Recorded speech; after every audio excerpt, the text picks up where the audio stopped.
আসসালামু আলাইকুম রহমতুল্লাহ। সোশ্যাল মিডিয়ার এই যুগে ফেসবুক কিংবা ইউটিউবে যখন আমরা যাই, আমরা কিন্তু প্রচুর ইসলামিক স্পিচ শুনতে পাই। তো এই ক্ষেত্রে আমাদের অনেকের অভিযোগ যে এক এক আলেম এক এক রকম কথা বলছে, কোনটা আসলে মেনে চলবো।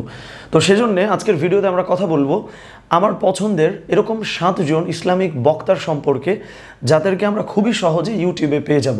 তো চলেন শুরু করা যাক।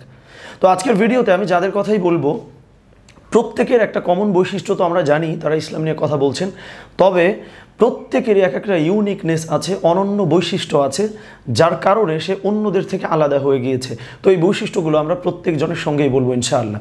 তো একদম প্রথমেই আমি যার কথা বলবো, তিনি আমাদের ডক্টর আবদুল্লাহ জাহাঙ্গীর স্যার। আমরা প্রায় অনেকেই তার সম্পর্কে জানি, আমরা প্রায় সবাই তার কথা শুনি।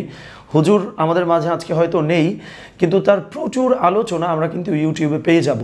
সো হুজুর জীবদ্দশায় অসংখ্য বই লিখেছেন, প্রায় 50টার মতো বইয়ে তিনি কাজ করেছেন, এবং ইসলামিক যে বিশ্ববিদ্যালয় আছে সেখানে তিনি অধ্যাপক হিসেবে দায়িত্বরত ছিলেন। তো হুজুরের সবথেকে সেরা যে বৈশিষ্ট্য, যেটা আমার মনে হয়েছে খুবই রেয়ার, অন্যান্য আলেমদের মধ্যে আমরা যেটা দেখি না, সেটা হচ্ছে হুজুর প্রচণ্ড দরদ মাখা স্বরে কথা বলতেন এবং ভীষণ উদার ছিলেন। তো এই জিনিসটা কিন্তু রেয়ার, অন্যান্য আলেমদের মধ্যে আমরা দেখতে পাই না। 2 নম্বরে আজকে আমি যার কথা বলবো, তিনি হচ্ছেন গিয়াস উদ্দিন তালুকদার স্যার, যিনি চট্টগ্রাম বিশ্ববিদ্যালয়ে আরবি বিভাগে অ্যাসোসিয়েট প্রফেসর হিসেবে যুক্ত রয়েছেন।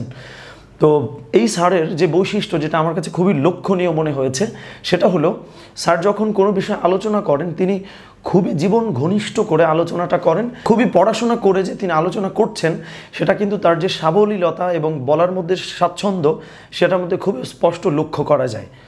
সো 3 নম্বরে আজকে আমি যার আলোচনা করব, তিনি হচ্ছেন ওয়াইসিম শরীফ। তার আলোচনাগুলো মোস্টলি ইংরেজিতেই হয়ে থাকে, ইউটিউবে আমরা সার্চ করলেই পেয়ে যাব। তিনি তাজভিদ শেখান, কোরআন তিলাওয়াত শেখান, ইত্যাদি করে থাকেন। কিন্তু এই বক্তার ভেতরে, এই শায়েখের ভেতরে আমি যে বৈশিষ্ট্য দেখতে পেয়েছি, যেটা তাকে অন্যান্যদের থেকে আলাদা করেছে, সেটা হচ্ছে তিনি প্রচণ্ড ইন্টারাক্টিভ।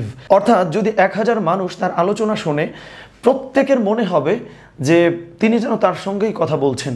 এই বৈশিষ্ট্য কিন্তু খুবই রেয়ার। আমরা লক্ষ্য করি যারা আলোচনা করেন তার মতো করে বলছেন, কেউ শুনে যাচ্ছেন, কিন্তু তার মধ্যে এই ব্যতিক্রম জিনিসটা আছে, খুবই ইন্টারাক্টিভ ওয়েতে তিনি কথা বলে থাকেন। এবং 4 নম্বরে আজকে আমি যার কথা বলবো, তিনি হচ্ছেন ডক্টর তারিক রমাদান। আমরা খুব বেশি মানুষ হয়তো তার কথা শুনিনি। তিনি অক্সফোর্ড বিশ্ববিদ্যালয়ে কন্টেম্পোরারি ইসলামিক স্টাডিজ এই যে বিভাগ রয়েছে, তিনি সেখানে অধ্যাপক হিসেবে নিয়োজিত রয়েছেন। তো এই স্যারের, এই শায়েখের যে আলোচনা, সেটা খুবই রিসার্চ বেসড এবং ইনডেপথ ডিসকাশন তিনি করে থাকেন। অর্থাৎ কেউ যদি ইসলামের সমসাময়িক কোনো বিষয় কিংবা কোনো বিষয়ের খুব গভীরতর জ্ঞান অর্জন করতে চায়, তার জন্য কিন্তু ডক্টর তারিক রমাদানের আলোচনার কোনো বিকল্প আমার জানা মতে আসলে নেই। এরপর 5 নম্বরে আজকে যার কথা চলে আসে, তিনি আমাদের প্রায় সবারই পছন্দের, আমরা অনেকেই তার নাম জানি। তিনি হচ্ছেন মুফতি মেঙ্ক। তিনি জিম্বাবুয়ের প্রধান মুফতি হিসাবে যুক্ত আছেন এবং সেই দেশের যে ফতোয়া বিভাগ আছে সেখানে তিনি প্রধান হিসেবে নিয়োজিত রয়েছেন। তো তার যে বিশেষ বৈশিষ্ট্য, যেটা অন্যদের মধ্যে আমি খুব বেশি দেখতে পাইনি, সেটা হচ্ছে তিনি খুবই হিউমারাস ভঙ্গিতে কথা বলতে পারেন। অর্থাৎ আপনি খুবই সিরিয়াস আলোচনা তার মুখ থেকে শুনছেন ইসলামিক, কিন্তু আপনি খুব সিরিয়াস হয়ে যাচ্ছেন না। আপনি আলোচনাগুলো নিচ্ছেন, আপনি শিখছেন, কিন্তু আপনার মধ্যে কোনো ক্লান্তি কাজ করছে না। এই বৈশিষ্ট্য খুবই উল্লেখযোগ্য শেখ মুফতি মেঙ্কের ক্ষেত্রে। এরপর 6 নম্বরে আজকে আমি যার আলোচনা করব, তিনি হচ্ছেন ডক্টর ইয়াসির কাজী। তিনি আমেরিকাতে পড়াশোনা করেছেন, মদিনা বিশ্ববিদ্যালয়ে পড়াশোনা করেছেন। তো শেখ ইয়াসির কাজীর যে বৈশিষ্ট্য, অনন্য বা ইউনিকনেস, সেটা হচ্ছে তিনি যদি 1.5 ঘন্টাও আলোচনা করেন, 2 ঘন্টাও আলোচনা করেন, 3 ঘন্টাও আলোচনা করেন, এতটাই সাবলীলভাবে তিনি কথা বলেন যে আপনি যখন তার আলোচনা শুনবেন, আপনি বুঝতেই পারবেন না যে 2 ঘন্টা চলে গিয়েছে। এটা কিন্তু খুবই রেয়ার। আমরা অনেক সময় খুবই বিরক্ত হয়ে যাই কারোর আলোচনা শুনতে শুনতে। এই জিনিসটা ডক্টর ইয়াসির কাজীর আলোচনায় মোটেও পাওয়া যায় না। এবং আজকে সর্বশেষ আমরা যার কথা বলবো, তিনি হচ্ছেন নোমান আলী খান। তার অনেক ডাবড স্পিচ, অনেক আলোচনা আমরা ইউটিউবে পাই, আমরা ফেসবুকে পাই। তো নোমান আলী খানের মধ্যে যে বৈশিষ্ট্য আমি দেখতে পেয়েছি বা আমার যেটা পছন্দ হয়েছে বিশেষভাবে, সেটা হচ্ছে তিনি খুবই ইমোশনাল ভঙ্গিতে কথা বলতে জানেন। লাইক আমরা যদি উদাহরণ বলি, আপনি যদি প্রচণ্ড ডিপ্রেশনে চলে যান, আপনার যদি সম্পর্কে কোনো রকম ফাটল তৈরি হয় বা আপনার জীবন খুব ভালো যায় না, আপনি দেখবেন এই মানুষগুলোর জন্য তার আলোচনা খুবই কার্যকরী। তো ভিডিওটা আজকে আমরা খুব বেশি লম্বা করছি না।